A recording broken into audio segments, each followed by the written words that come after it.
देखो मैं आपको एक सलाह देता हूँ, जीवन में कभी भी बुजुर्ग लोगों से पंगा मत लेना। ये लोग बहुत तगड़े वाले एक्टर होते हैं और आपको इतना इस लेवल का फंसा देंगे ना कि आसपास के लोग भी आपके पक्ष नहीं ले पाएंगे, भले आप सही हो।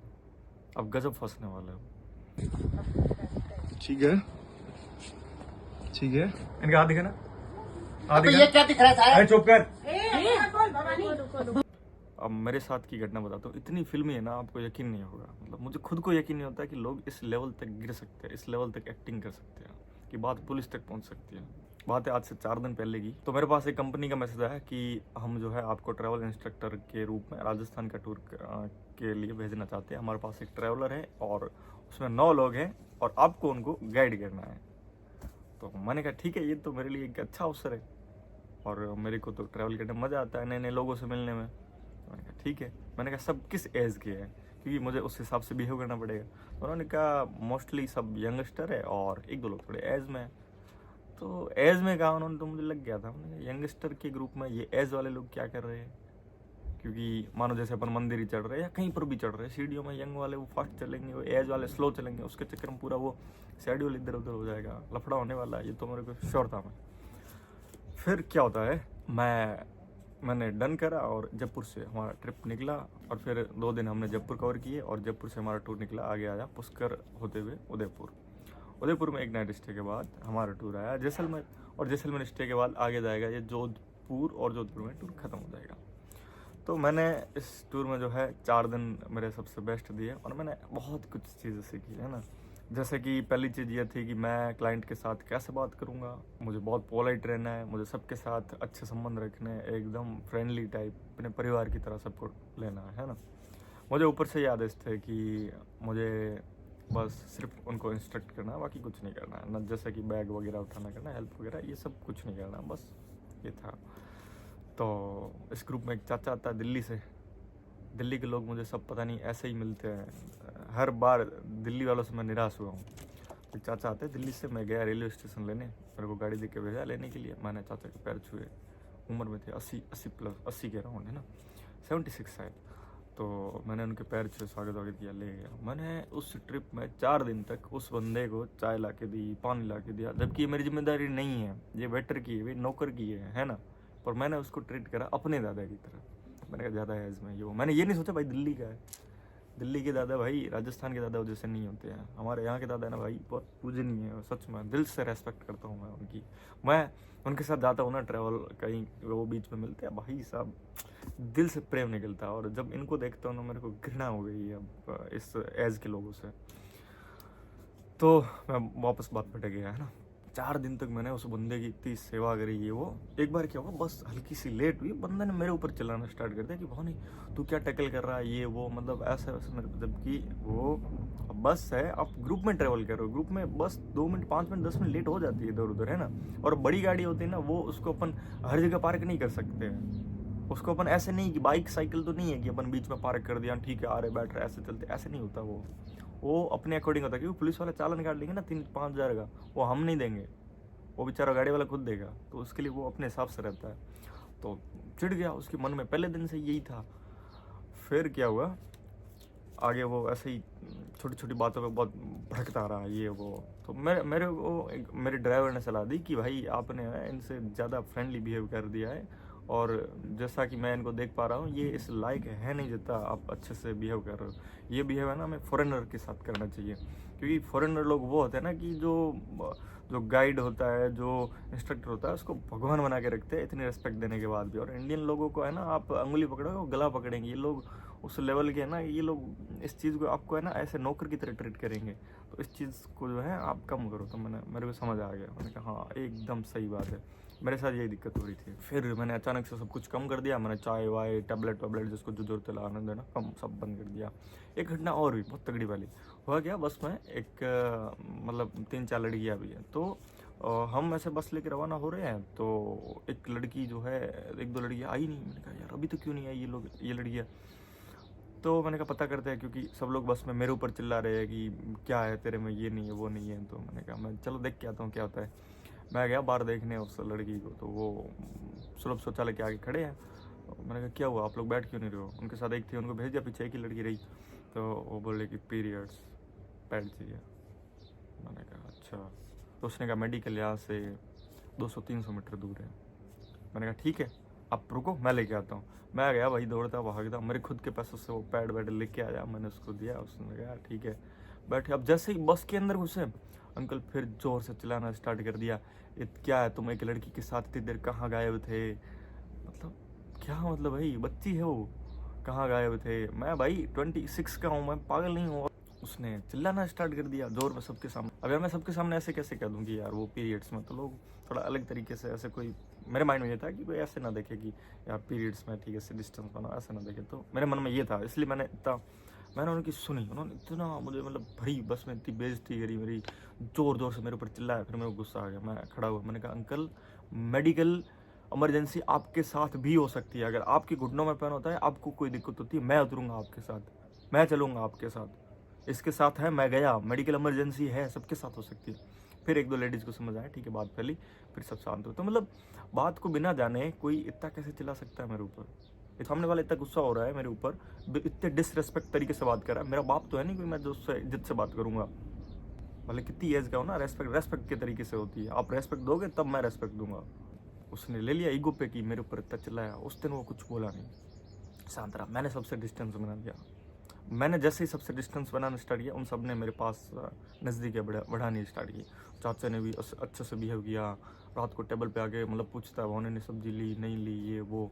और फिर सुबह भी मेरे को जगाया उसने, ये कि क्या ये वो, मतलब अच्छा बिहेव करा। फिर क्या हुआ, एक आंटी है कोई पूनम लूणा करके, वो क्या उसको ऐसे वो फायर करती है ना, उस चाचे के कंधे से करती है। वो चाचे को क्या ऐसे भिड़ाती रहती है कि ये वो ये वैसा नेगेटिविटी उसके अंदर भरती है, और चाचे क्या भड़क जाता है। तो फिर क्या हुआ, उसी दिन उसने चाचे को भिड़ाया, वो भड़का, उसने पूरा इतना सारा। उस दिन वो बोला ही नहीं, जिस दिन मैंने उसके ऊपर वो मेरे ऊपर ऐसे जोर से चिल्ला के बात करा था, मैंने उसको शांत करा नहीं, मैं वापस चिल्ला के बात करा। उस दिन वो बोला तक नहीं।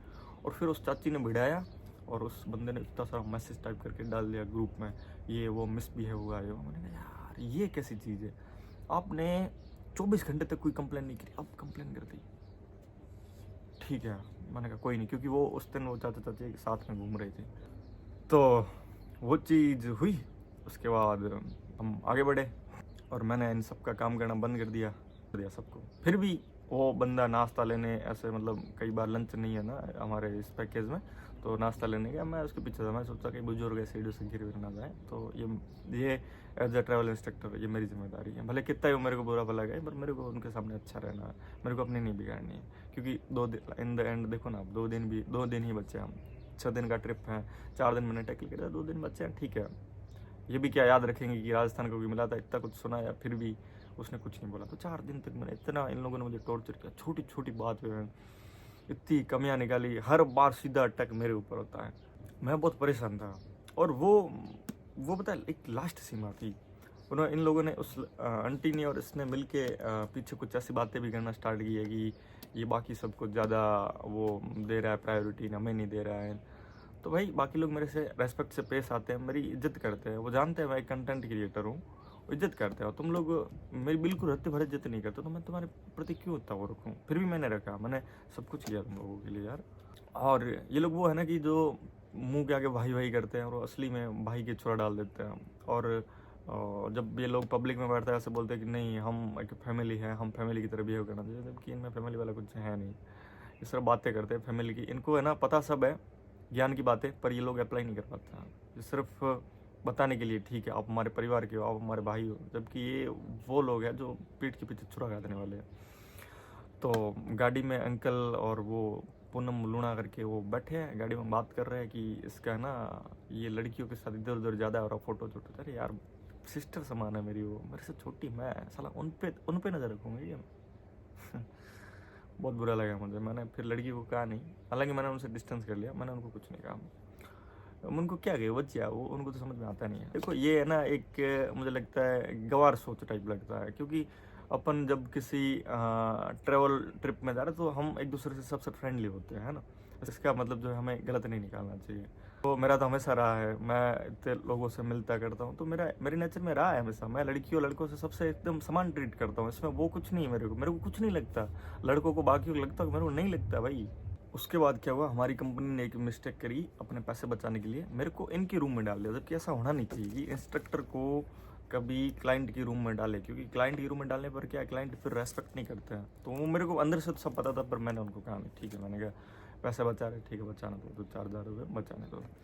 तो इस चीज़ पे उसने वो मुद्दा उठा दिया कि 2 लोग रूम में 3 कैसे डाल दिए, वो मेरे खिलाफ आवाज़ उठाना स्टार्ट कर दी, उसको रूम से बाहर करो। तो मैं सब ग्रुप में पढ़ रहा था, ये लोग ग्रुप में धड़ाधड़, वो अंकल की एक बेटा बेटी ज़्यादा जोरी कर रहे थे, तो मैं सब पढ़ रहा था ना, ठीक है यार, मैंने कहा वो मेरे को भी इनके साथ रहने में बिल्कुल रत्ती भर भाई इंटरेस्ट नहीं था, और मैं इस बुढ़े के साथ रह के क्या करूँगा भाई। भाई 80 साल का बुढ़ा भाई गैस ऐसे पास कर रहा खुले आम, बिल्कुल शर्म नहीं रत्ती भर भी। वॉशरूम में जाता पूरा वॉशरूम गंदा कर गया था, मैं ऐसे आदमी के साथ रह के क्या करूँगा। ये मेरा सबसे बुरे दिन थे कि मैं इसके साथ रहा। भाई मैं वो आदमी तो सुबह मस्त योगा करता है, मेरे बॉडी के ऊपर पूरा कंट्रोल है, मैं बहुत सफाई से रहता हूँ, मैं इनके साथ क्या करूँगा। और दिल्ली वालों के साथ तो मैं भाई जीवन में नहीं रहूँगा कभी, ये तो तुम्हारा सौभाग्य था मेरे साथ रहे हो। फिर क्या हुआ, कंप्लेन करी, मैंने कंपनी से बात करी और मेरा अलग रूम करवा। मैंने गया बैग लेने, तो बैग लेते टाइम मैंने उसको बोला कि दिल्ली वाले सब ऐसे दोगले होते हैं, आप अकेले ही हो। मुझे पता है मैं इतना हर्ट हो चुका था, 4 दिन से मैं इतनी चीज़ें कंट्रोल कर सकता था ना, तो वापस मुझे उसको हर्ट करना था। तो मैंने उसको बोला कि दिल्ली वाले सब दोगले होते हैं, आप अकेले ही दोगले हो, क्योंकि मुझे जितने भी मिले सब ऐसे मिले। जोर से चिल्लाया, अंकल तुझे बोला ना रूम से बाहर जा। मैंने कहा भाई शांत, तू जोर से चिल्ला सकता है ना, मैं भी चिल्ला सकता हूँ, शांत। उसने सीधा जूता उठाया भाई, अब लिटरली आप मानोगे नहीं, उसने ऐसे जूता उठा के मेरे सामने ऐसे करा। मैंने हाथ हालांकि पकड़ा नहीं, मैंने कहा अंकल जूता नीचे करो। एक लगाया ना, 4 टेकूंगा वापस, ध्यान रखना मैं तमीज से पेश आ रहा हूँ तो तमीज से पेश आओ। राजस्थान में आके हमें जूता मारोगे, बड़े हो गए तो क्या सिर पे चढ़ोगे, सिर पे नाचोगे। और बड़ा होना ये किसने कहा कि बड़ा, हर आदमी जो बड़ा होता है उसके पास एक्सपीरियंस होता है, हर बड़े आदमी के पास ज्ञान होता है। क्या ऐसा कोई मापक है कि बड़े आदमी ज्ञानी ही हो, हर बड़ा आदमी समझदार हो? चूतिया भी तो हो सकता है वो। तो मैं ऐसे करके, मेरे हाथ बहुत कंट्रोल में थे, मैंने पूरे ऐसे पीछे मतलब ऐसे ही रखे। तो फिर मैं हाथ वहाँ से बाहर निकल गया, मुझे लगा कि बाहर निकलना सही, बहुत सही था, वो मेरा सही डिसीजन था। मैं हाथ बाहर निकल गया। मेरे बाहर निकलते ही मैं सीधा गया 30 नंबर टेंट में, जहाँ से तो थोड़ा वो ट्रांसपेरेंट आएगा, मैं सामने से देख रहा हूँ उस बंदे को, है ना। उस बंदे ने लिटरली क्या करा आप मानोगे नहीं, 2 मिनट वो रुका और फिर अचानक जोर से रोने लगा। पूनम जी ये वो सब आओ, सबको इकट्ठा किया, ग्रुप में मैसेज डाला धड़ाधड़। मैं सोच रहा हूँ भाई हो क्या गया। मेरे को जूते मार दिए मेरे मुंह पे, मेरे मर्डर करने की कोशिश की, मेरे ब्लेड मार दी हाथ पे। मैंने कहा साला ब्लेड मैंने कब मारी, ये कब हुआ। उस बंदे ने पूरे आंगन में खून खून बिछा के और ग्रुप के ऊपर इतना तगड़ा माहौल बनाया, वो फोटोज वीडियोज डाल के अपने बेटे बेटी को। और बेटे बेटी इतने नालायक, खैर उनको तो क्या नालायक कही, उनके तो बाप जो उनको बताएंगे वो वही मानेंगे, वो मेरी क्यों सुनेंगे, भले मैं सच हूँ फिर भी वो मेरी क्यों सुनेंगे। तो उस बंदे ने लिटरली ऐसे ऐसे फोटोज डाल दिए ब्लड के। और ब्लड एक ऐसी चीज़ है ना जहाँ से लोगों के इमोशंस, सिंपैथी आपके साथ आ जाती है। उसके साथ ही पूरा टेंट के लोग इकट्ठे हो गए, उसके साथ पूरा ग्रुप जो इंटरनल कहीं से थोड़ा बहुत मेरे साथ में सपोर्ट में था, वो पूरा उसके साथ सपोर्ट में हो गया। ढोंग मतलब जो अपन टीवी में देखते हैं ना कि ऐसे एक्टिंग होती है, ऐसे किसी को फंसाया जाता है, भाई पूरा प्रॉपर वो प्लानिंग, वो तरीका। इन लोगों ने पुलिस को फ़ोन करा, ये वो, इनका बेटा बेटी कोई है बाहर दिल्ली में ही, फ़ोन पे फ़ोन, इतने सारे फ़ोन कर करके भाई रात भर परेशान कर दिया। मैंने उठाया नहीं, इनकी औकात नहीं मेरे से बात करने की। तो इतने सारे फ़ोन, बोलता होम मिनिस्टर में, मेरे होम मिनिस्टर के साथ कनेक्शन है, ये वो तेरा वो करवा देंगे। भाई जो भी करवाना करवा दें, मैं रेडी हूँ कोई भी लीगल एक्शन के लिए, मेरे पास सब प्रूफ है, तो मुझे वो डर नहीं है। डर उनको होता है जो सच में अपराधी होते हैं, मुझे वो नहीं है भाई। बाद में मेरे को पता चला कि उस बंदे ने जस्ट 5 मिनट पहले दाढ़ी करी थी और उसके हाथ के जो है हल्की सी ब्लेड लगी थी। और मैंने जैसे ही उसका ईगो हर्ट करा, मैं जैसे ही उसके ऊपर चिल्लाया विल्लाया, वो मैटर हुआ, वो मेरे ऊपर चिल्लाया, तो मैंने उसके ऊपर जैसे चिल्लाया तो उसके बाद वो हर्ट हो गया कि मेरे साथ इतना डिसरेस्पेक्ट कैसे हुई। उस बंदे ने लिटरली भाई हाथ को दबा करके खून निकाल कर पूरे आंगन में खून बिछाया। सब ने भवानी ने ऐसे कैसे कर दिया, मारने की कोशिश कैसे कर दी, उसकी ऐसी औकात कैसे हुई, ये वो। देखो औकात की बातें तो रहने दो, ठीक है। अगर वो डिसरेस्पेक्ट तरीके से बात करेंगे मैं वापस करूँगा, क्योंकि हर बार बुजुर्ग सही नहीं होते, बड़े हैं तो है, उनको भी नीचे टोन करके बात करना होगा। मैं भी बच्चा नहीं हूँ, यहाँ पे जस्ट इंटर्न करने आया हूँ, मैं यहाँ पे जस्ट सीखने आया हूँ, एक्सपीरियंस, पर नोटिंग सीखने नहीं आया था। इस बार काफ़ी अच्छे से सीख के गया हूँ दिल्ली वालों से। और उस बंदे ने हाथों हाथ पुलिस को कॉल करे इधर उधर। अब मैं रूम में बैठा हूँ, सब देख रहा हूँ, सुन रहा हूँ, मेरी बाहर आने की हिम्मत तक नहीं है, इतना बड़ा मैटर हो गया। मैंने कहा ठीक है, मैंने कंपनी से बात करी, क्या हुआ है, वो कंपनी को जो चीज़ थी मैंने बताई।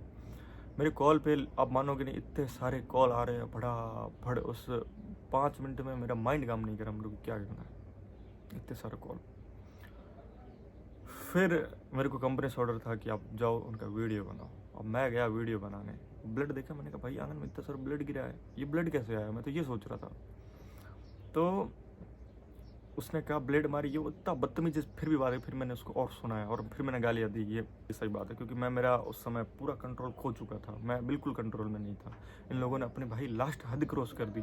ब्लेड मतलब हाफ मर्डर का आरोप लगाया, जूते मारने का आरोप लगाया, जबकि मैंने ऐसा नहीं करा था। काश मैं मारता, मुझे भी पछतावा है इस चीज़ का। भले बुजुर्ग था, पर इतना हरामी बुजुर्ग मैंने कभी नहीं देखा। बाद में मैंने जब इसके ऊपर और पता किया, तब पता चला कि वो जो है बुढ़ा दाढ़ी कर रहा था। दाढ़ी करते हुए, आप वीडियो में देखना, उसने उसी समय सेव करी थी। दाढ़ी करते हुए मतलब मेरी उससे लड़ाई से पहले 5 मिनट करीबन ऐसी कुछ सेविंग करी है उसने। तो दाढ़ी करते समय उसकी जो है ब्लेड हल्की सी उसकी उंगली पे लग गई। और जैसे ये मैटर हुआ ना, बुड्ढे का दिमाग चला फिल्मी तरीके से। फिल्में बेचारे देखते हैं, निकम्मे है, काम तो इनके पास कुछ है नहीं और पूरे दिन यही करते हैं। उसने अंगुली दबा दबा के खून निकाला, पूरे आंगन में है ना खून बिछाया उसने, ऐसे दबा दबा के, ऐसे लिटरली मैं भाई एकदम सही बात कह रहा हूँ। बंदे ने अंगुली दबा दबा के पूरा खून अपने आंगन में उसे बिछोया और सबकी सिंपत्ति ले ली। सब जितना भी दल था पूरा अपने साथ ले लिया, कैंप वाले वगैरह सब मेरे को ऐसे देख रहे हैं जैसे मैंने किसी की हत्या कर दी। भाई इस नज़र से मेरे को देख रहे हैं, मेरे को बहुत बुरा लगा यार। मेरे जीवन का पहला एक्सपीरियंस था। ग्रुप में धड़ाधड़ मच रही है, इसको बाहर निकालो, ये वो। भाई बाहर तुम क्या निकालोगे यार। पुलिस को फ़ोन किया कि पुलिस आ रही है। मेरे भी कॉन्टैक्ट्स है, अच्छा मैंने भी मेरे कॉन्टैक्ट्स को फ़ोन किया, ठीक है। मैंने सोचा वहाँ से मैं निकल जाऊँ, पर मैंने निकला नहीं। क्योंकि मैं अगर निकल जाता ना वहाँ से, तो ये लोग बाकी जो मेरे पक्ष में आने वाले लोग हैं ना, वो सब श्योर हो जाते कि हाँ भाई इस बंदे ने सच में ब्लेड मारी। मैं नहीं निकला, मैं वही रहा। मुझे किस चीज़ का डर है भाई, जब मैंने कुछ करा ही नहीं, मैं क्यों डरूँ किसी से। पर ये जो पूरा ग्रुप था ना, ये सब मौन रहा, किसी ने कोई सपोर्ट नहीं करा और फालतू का मेरे ऊपर आरोप लग गया और हाफ मर्डर का। और पुलिस केस वेस की बातें अभी भी चल रही है। अब ये लोग बोल रहे हैं कि दिल्ली जाके ये लोग मेरे ऊपर केस करेंगे। भाई आपको जो लीगल एक्शन लेना है ले लो, मेरे पास सारे प्रूफ है। आपने कैसे बात करी कैसे नहीं करी है, मेरे पास ऑडियो से लेके मैसेज से लेके सब है। तो मैं निश्चिंत हूँ, आप कर सकते हो लीगल एक्शन। अगर मैं गलत हूँ, बिल्कुल मुझे सज़ा मिलनी चाहिए, क्योंकि मैंने बुजुर्ग के ऊपर हाथ उठाया, मैंने उसको ब्लेड मारने की कोशिश करी, बिल्कुल मुझे सज़ा मिलनी चाहिए। पर मैंने ऐसा कुछ नहीं करा है। पर मेरा दिमाग है ना, सच मेरे दिमाग में अभी भी ये चीज़ें चल रही है कि एक बुजुर्ग इस एज में इतना नाटक कैसे कर सकता है, और मैं इतना कैसे गिर सकता हूँ कि क्या मैं किसी को जूता मार दूँ। इतना गांव वाला वो नहीं हूँ, गवार नहीं हूँ कि मैं किसी बुजुर्ग के ऊपर। भाई गांव वाले लोग बहुत अच्छे होते हैं, गवार नहीं होते। ये तो चीज़ मैंने इस बार फील कर दी। गांव वाले गवार है ना, तो भी उनको रेस्पेक्ट है मेरी तरफ से। पढ़े लिखे गवारों से तो अच्छा है गाँव वाले गवार। इतना बड़ा ढोंगी नाटक वाला आदमी मैंने मेरे जीवन में कभी नहीं देखा, कि मेरे ऊपर हाफ मर्डर का आरोप लगा दिया, कि मेरे को मारने की कोशिश करी ब्लेड से, मेरे मुंह पे जूते मारे। भाई गीता की कसम, मैंने उस आदमी को छुआ तक नहीं। थप्पड़ मारने के बाद तो भाई, जूते मारने के बाद दूर है, और ब्लेड मारने के बाद तो भाई दूर है। और मैंने उस ग्रुप में किसी को कोई सफाई नहीं दी कि मैंने मारा नहीं मारा, क्योंकि ग्रुप है ना पूरा उस मूड में था। वहाँ के लोग वगैरह सब मेरे को समझ चुके थे। अब वो एक्सेप्ट नहीं करने वाले, क्योंकि जिस साइड औरतें होती है ना, वो साइड हमेशा मजबूत माना जाता है, क्योंकि औरत में ऐसी शक्ति होती है। उसके साथ में 1-2 औरतें थी जो उसकी ज़्यादा ही पक्ष ले रही थी, तो उन सबको देखते हुए लोग जो है उनके साथ हो गए। और मैं इन लोगों को सफाई देना उचित भी नहीं समझता, मैं इनको रत्ती भर कुछ नहीं समझता। और ये बात मैं आपके सामने इसलिए रख रहा हूँ क्योंकि ऐसी चीज़ें आपके साथ भी हो सकती है कभी भी। और मुझे है ना थोड़ा, आप सब 12-13 हज़ार जो लोग हैं मेरे फॉलोअर्स हैं, सब भाई हैं मेरे, उनसे ये चीज़ें शेयर करके मेरे को काफ़ी अच्छा लगता है। क्योंकि ये लोग वो है ना, जो मैं कहूँगा ना मेरे साथ खड़े रहने वाले लोग हैं। ये लोग वो नहीं है कि कोई आके बोल दे कि भाई इसने गलत करा और वो उनके साथ हो जाए। ये लोग वो इतने दोगले नहीं है भाई, मेरे यहाँ के लोग हैं, मुझे पता मेरे साथ खड़े हैं। तो ये मैटर तो खैर शांत हो जाएगा, इतना कुछ नहीं होगा। और पुलिस केस होता है तो फिर मेरी आगे की फॉरेन ट्रिप्स वगैरह सब कैंसिल हो जाएगी और मैं यही रहूँगा। हो सकता है जेल हो जाए, पर होगा नहीं, मुझे पता है ऐसा कुछ नहीं होगा। पर ऐसा कुछ भी होता है तो भाई आनंदपाल सिंह जो है, वो आनंदपाल सिंह ऐसे ही नहीं बना था, यूपीएससी की तैयारी कर रहा था भाई, बहुत अच्छा बंदा था। आसपास की परिस्थितियाँ, समाज इन सब ने मिलकर उसको आनंदपाल बनाया था। तो ऐसे अक्सर आरोप जो होते हैं ना, वो आदमी को जो है क्राइम की तरफ ले जाते हैं। और मेरी तो किसी एक सन्यासी ने भविष्यवाणी करी है कि मुझे आजीवन कारावास होगा। अब ऐसे आरोप लगते रहेंगे तो कारावास भी हो जाएगा। तो भाई ये था मेरा पहला एक्सपीरियंस, जो बहुत ही बेकार गया। अब इसका मतलब ये भी नहीं है कि मैं गिव अप कर लूँगा, मैं आगे और मेरे खुद के स्तर पे ट्रिप जो है ऑर्गेनाइज करूँगा।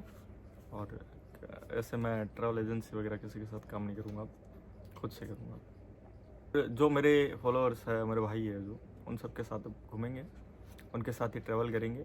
हाँ, ऐसी चीज़ों से थोड़ा आप भी ध्यान रखना। और महिलाओं के मैटर में आप दूर रहना, है ना। जैसे कि महिला ने जो बात कही है ना, वो लोग जो है उसी के ऊपर यकीन करेंगे, है ना।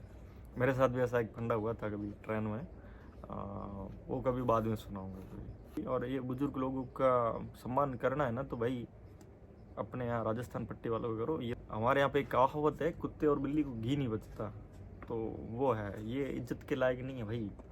इनसे तो जितना दूरी बना के रखो ना, जितनी काम कीजिए, हाँ भाई यहाँ आ गए, हम पहुँच गए, ठीक है, घूम लो, कवर कर लो, ये बस वो वहाँ तक ही ठीक है। इनको तो आप अंगुली पकड़ोगे ना, ये साला गला पकड़ेंगे। मैं ऐसे बुजुर्ग लोगों की बिल्कुल रेस्पेक्ट नहीं करता। और ये संस्कार जो हमारे में भरे गए हैं ना, कि हर बुजुर्ग बाप के समान होता है, भाई बाप तो नहीं है ना, दादा तो नहीं है ना। और एक बुरी बात यह भी है कि अब जयपुर के अंकल भी और जितने भी बुजुर्ग हैं वो भी आजकल दिल्ली वालों से ज़्यादा इंस्पायर हो रहे हैं ना। तो अपना बाड़मेर, जैसलमेर, बीकानेर, जोधपुर, इनसे दूरी बनाओ भाई। अपन वो नहीं है, अपन अलग है, अपन अलग है, अपन वो नहीं, अपन इतने नहीं गिर सकते।